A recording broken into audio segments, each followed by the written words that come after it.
By the time Rainbow staggered into 1980, the band Ritchie Blackmore had spent years carefully building was beginning to pull itself apart at the seams.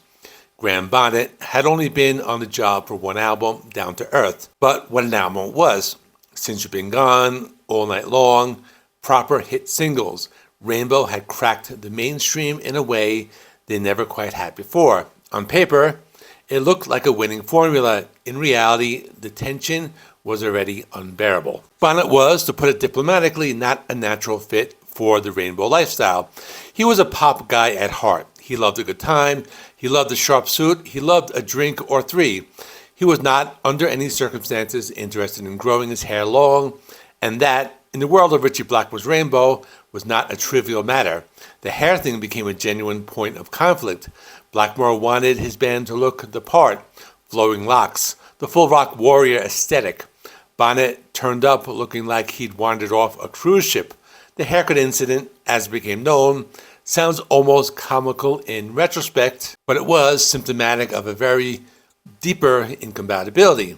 Two very different men with two very different visions of what this band should be. It got to the point where the band actually tried to stop him from going to the barber.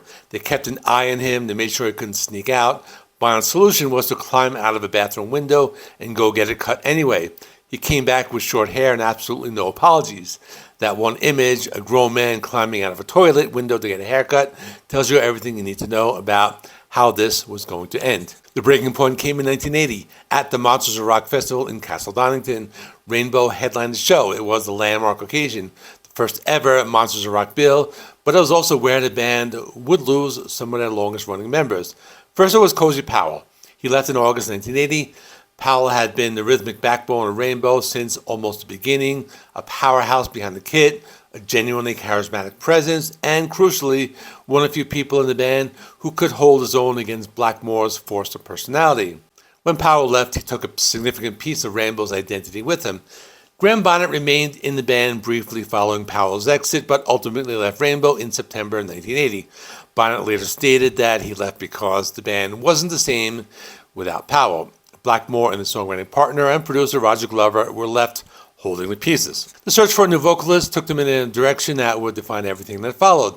Lynn Turner was an American singer. He was polished, radio-friendly, with a clean, melodic voice that sat perfectly over big commercial hooks. He'd been fronting a band called Fernet Branca, later known as Fandango, and he had that kind of professional slickness that Bonnet, for all his talent, had never really possessed.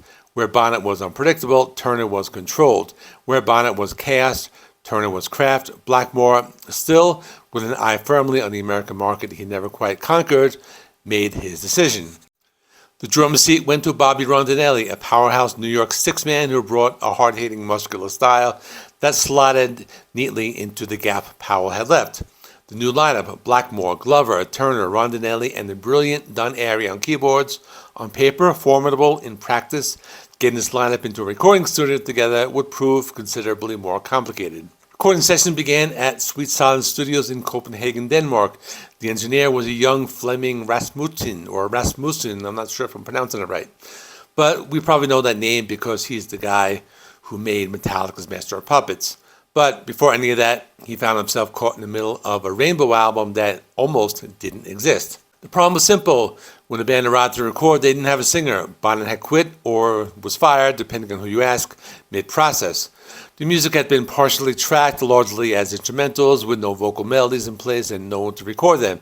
The sessions ground to a halt. The band sat on finished or half-finished backing tracks with nowhere to go. Turner was flown in to effectively rescue the record. It was a pressure situation.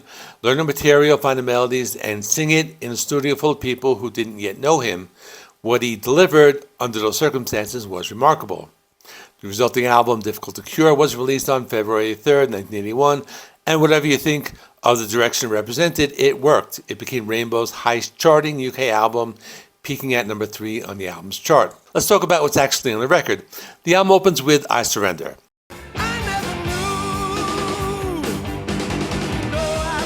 Written by Russ Ballard, and if that name sounds familiar, we know Russ Ballard was the guy who wrote Since You've Been Gone. That was their previous hit.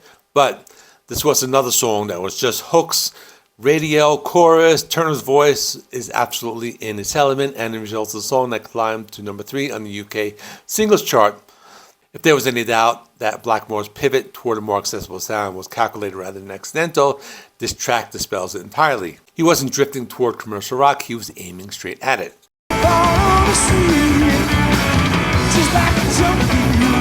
The song to follow was another highlight, Cold Spotlight Kid. It was fast, precise, immediately showcasing what this lineup could do.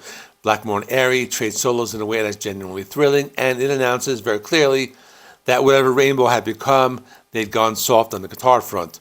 But there's also a very 80s sounding song on this album, and I don't mean that in terms of the music, I mean it in terms of the lyrics.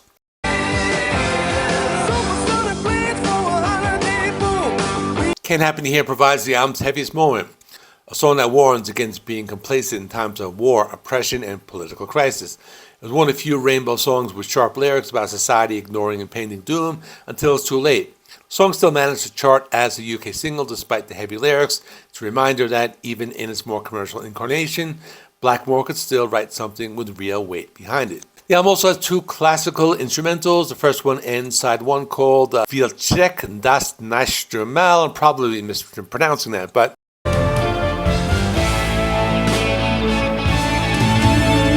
it translates in English to Maybe Next Time.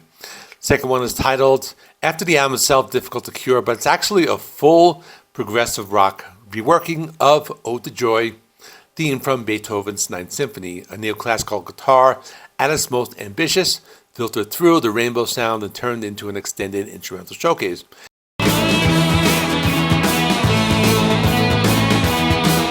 It became a permanent fixture as their live sets for a good reason, as a piece of guitar playing is extraordinary. The classical side of Blackmore's playing had always been there if you knew where to look. Here, he stops making you look for it. And on the original vinyl pressing, the track ends with something that became a piece of a cult legend.